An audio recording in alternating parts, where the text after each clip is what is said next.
হরে কৃষ্ণ বন্ধুরা, কেমন আছো সবাই? আশা করি তোমরা সবাই ভালো আছো আর আমরাও খুব ভালো আছি রাধা মাধবের কৃপায়।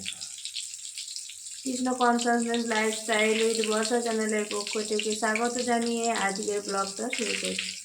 সারাদিন ভগবানের জন্য কি কি রান্না বান্না করে ভগবানকে ভোগ লাগাবো, তো সেই সব নিয়েই আজকের ভিডিওটা। তো প্রথম থেকে শেষ পর্যন্ত তোমরা দেখতে থাকো, আশা করি তোমাদের ভালো লাগবে। তো ভগবানের রান্না করার জন্য এখানে আমি টমেটো কাঁচা লঙ্কা কুচিয়ে নিয়েছি, টমেটোর চাটনি করব। আর এই টমেটো কাঁচা লঙ্কা মটরশুঁটি এগুলো বাঁধাকপি দেবো বলে কেটে নিয়েছি। আর এই যে কচি সজনে ডাঁটা দিয়ে আলু দিয়ে পোস্ত হবে। আর এইদিকে দেখো, আমি কড়াইয়ে বেগুনে নুন হলুদ মাখিয়ে আর বেগুন ভাজাটা বসিয়ে দিয়েছি। আর ওদিকে প্রেসারে আমি বাঁধাকপিটা সিটি দিয়ে দিয়েছি। আজ রান্না চাপাতে একটু দেরি হয়ে গেছে, তাই ভাবলাম যে সমস্ত কিছু সিটি দিয়ে নিই, তারপরে এক এক করে কড়াইয়ে কষে নেবো, তাহলেই হয়ে যাবে। তো বাঁধাকপিটা আমার একটা সিটি পড়ে গেছে, একটা সিটি দিয়েই নামিয়ে দিতে হবে। আর সিটিটাকে উপর দিকে তুলে আর ভাপটা বার করে দিতে হবে, না হলে বেশি সিদ্ধ হয়ে গেলে আবার বাঁধাকপিটা ঘাটা হয়ে যাবে। তো আমি সেরকম করেই বাঁধাকপিটাকে ছেঁকে নিলাম। আবার পোস্তর আলুগুলোকে সিটি দিয়ে নিচ্ছি। আর বেগুনগুলো এক পিঠ ভাজা হয়ে গেছে, আবার উল্টে দিচ্ছি। তারপর উল্টো পিঠটা ভাজা হয়ে গেলে তারপর সব বেগুনগুলো তুলে নেব। তো বেগুনের খোলা সমেত দিকটা তেলের ওপর প্রথমে দিলে তেলটা কম পুড়ে, দেখো আমার কতটা তেল বেঁচে গেছে, না হলে বেগুন ভাজায় প্রচুর তেল চুষে নেয়। তো আবার আমি বাঁধাকপিটা এখানে কষিয়ে নিচ্ছি। তো কড়াইয়ে তেল লঙ্কা ফোড়ন দিয়ে, পাঁচ ফোড়ন দিয়ে, অল্প হিং দিয়ে আর টমেটো কাঁচা লঙ্কা কুচিগুলো দিয়ে দিয়েছি। তারপর টমেটোগুলো গলে গেলে আদা বাটা, হলুদ গুঁড়ো, জিরে গুঁড়ো দিয়ে ভালোভাবে কষিয়ে নেব। তো কষানো হয়ে গেলে তারপর আবার সেদ্ধ করে রাখা বাঁধাকপিটা দিয়ে দেবো। প্রথমে মটরশুঁটিগুলো একটু দিয়ে দিলাম, তারপর সেদ্ধ করে রাখা বাঁধাকপিটা, আলু সব দিয়ে দিলাম। আর সেদ্ধ করার সময় অল্প নুন দিয়েছিলাম, আবার পরিমাণ মতো নুন মশলাতে দিয়েছি। তো এটা ভালোভাবে কষিয়ে তারপর ঢাকা চাপা দিয়ে দেবো, অল্প আঁচে হতে থাকবে। আর ওদিকে অন্নটা 1 ফুট দিয়ে নামিয়ে রেখেছিলাম, তারপর আবার অন্নটা আবার বসিয়ে দিয়েছি। তো জল থাকেনি, একটু জল দিলাম। তো আমার বাঁধাকপিটা হয়ে গেছে। বাঁধাকপিটা হয়ে যাওয়ার পর এখানে আমি সজনে ডাঁটা আলুর পোস্তটা বসিয়ে দিয়েছি। তো এক এক করে আমি সমস্ত রান্নাগুলো করে নেব। তো আমার ভগবানের সমস্ত রান্না বান্না হয়ে গেছে। এবার ভগবানের জন্য অন্ন থালায় বেড়ে নিচ্ছি, তারপর আবার ভগবানকে ভোগ নিবেদন করব। এই যে গরম গরম অন্ন থালায় বেড়ে নিয়েছি, অন্নটা ভালোভাবে সাজিয়ে গুছিয়ে নেব। তো অন্নটা সাজিয়ে গুছিয়ে নেওয়ার পর এক এক করে সমস্ত সবজিগুলো থালার মধ্যে দিয়ে দেবো। তো প্রথমে দিয়ে দিলাম সজনে ডাঁটা আলুর পোস্তটা, তারপর দিয়ে দেবো বাঁধাকপি, তারপর দেবো টমেটোর চাটনি, তারপর বেগুন ভাজা দেবো। তারপর আজ ভগবানকে দুধ দিয়ে সেবা দেবো। তো বাটিতে দুধ গরম করে রেখেছি, বাটিতে দুধটা নিয়ে নেব। তারপর 1 গ্লাস জল দিয়ে ভগবানকে ভোগ নিবেদন করব। তো প্রত্যেকটা আইটেমের ওপর তুলসীপত্র দিয়ে দেবো। তারপর ভোগ নিবেদন হয়ে গেলে আমরা গরম গরম প্রসাদ পাবো। হরে কৃষ্ণ বন্ধুরা, তো দুপুরে প্রসাদ পাওয়ার পর একটু রেস্ট নিচ্ছিলাম। এখন বিকাল হয়ে গেছে, ওই 5টা মতো বাজে। তো আমি এখন ভগবানের রাত্রের জন্য ভোগ রান্না করব। তো প্রচণ্ড ঠান্ডা পড়েছে, তাই রাত্রে আর রান্না করতে ইচ্ছা করে না।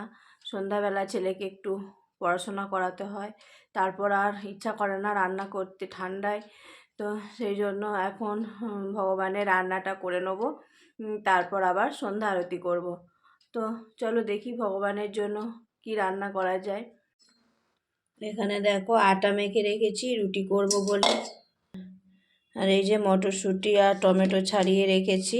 আর এখানে প্রেসার কুকারে আলু সিটি দেওয়া আছে, নতুন আলু, ছোট ছোট নতুন আলুগুলো দিয়ে, আর মটর কলাই দিয়ে। তো এখানে আমি আলু মটরটা বানানোর জন্য আলুগুলো সিটি দিয়ে রেখেছিলাম। তো আলুগুলোকে ছেঁকে নিয়ে প্রথমে নুন হলুদ দিয়ে আলুগুলোকে ভেজে নেবো লাল লাল করে। আর ওইদিকে দুধটা জাল দিচ্ছি, ভগবানকে বিকালবেলা একটু দুধ কর্নফ্লেক্স দেবো। তারপর কড়াইয়ের আমার আলুগুলো ভাজা হয়ে গেছে। কড়াইয়ে লঙ্কা, জিরে, টমেটো দিয়ে ভালোভাবে কষিয়ে নিয়ে তারপর মশলাটা দিয়ে দেবো। টমেটোটা গলে গেছে দেখো। তারপর আদা বাটা দিয়ে দিলাম আর 4-5টা লঙ্কা চিড়ে দিয়ে দিলাম। এবার হলুদ গুঁড়ো, জিরে গুঁড়ো, ধনে গুঁড়ো দিয়ে সামান্য নুন দিয়ে ভালোভাবে মশলাটাকে কষিয়ে নেবো। মশলাটা কষানো হয়ে গেলে তার মধ্যে দিয়ে দেবো মটরশুঁটিগুলো। মটরশুঁটিগুলো একটু পরে দিই, তাহলে মটরশুঁটিগুলো বেশ সবুজ সবুজ থাকে, তো আর গোটা গোটা থাকে। তো আমার কষানো হয়ে গেছে। তারপর আলুটা দিয়ে ভালোভাবে কষিয়ে জল দিয়ে আর ঢাকা চাপা দিয়ে দিলাম। তারপর অন্য গ্যাসটায়, ছোট গ্যাস ওভেনটায় ওটা বসিয়ে দিলাম, কারণ বড়টা এবার রুটিগুলো করে নেবো। তো একটা একটা করে বেলবো আর করব। তো ওদিকে দেখো আমার আলু মটরের রেসিপিটা হয়ে গেছে। তো আলু মটরটা আমি ঢাকা দিয়ে দিলাম। এবার আমি রুটিগুলো এক এক করে বেলে আর তাওয়াতে সেঁকে নেবো। তো একটা একটা করে সেঁকি, একদিকে বেলি আর একদিকে সেঁকি। তো আমার রুটিগুলো হয়ে গেছে। চলো এবার সন্ধ্যা আরতি করবো।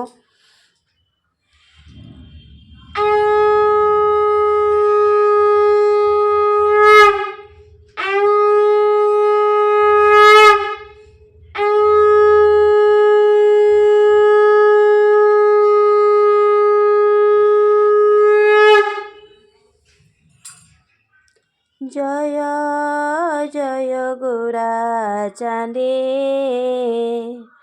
আরতি কশোভা, জাহ্নবী তটবনে জগমনলোভা, দক্ষিণে নিতাই চাঁদ, বামে গদাধর, নিকটে অদ্বৈতশিনী বাসছত্রধর। তো সন্ধ্যা আরতি হয়ে গেছে। এবার একটু আমি নৃসিংহদেবের কীর্তন করে নেব।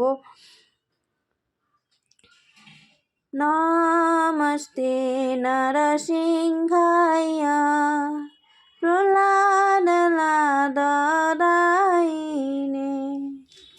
তো আমার নৃসিংহদেবের কীর্তন হয়ে গেছে। তারপর ভগবানকে রাত্রিবেলা এখানে ভোগ নিবেদন করেছি। আজ বানিয়েছিলাম মটরশুঁটি, আলুর দম আর রুটি, আর প্রভু কালোজাম এনেছিল, আর সন্ধ্যাবেলা টিফিনে বেগুনি করেছিলাম। তো সেই সব দিয়ে ভগবানকে ভোগ নিবেদন করেছি। আজকের ব্লগে পর্যন্তই। দেখা হবে পরের একটি নতুন ব্লগে। ততক্ষণ তোমরা সুস্থ থেকো, ভালো থেকো আর আমার পাশে থেকো। শ্রীলা প্রভুপাদ কি জয়, হরি বল। Please like, comment, share and subscribe.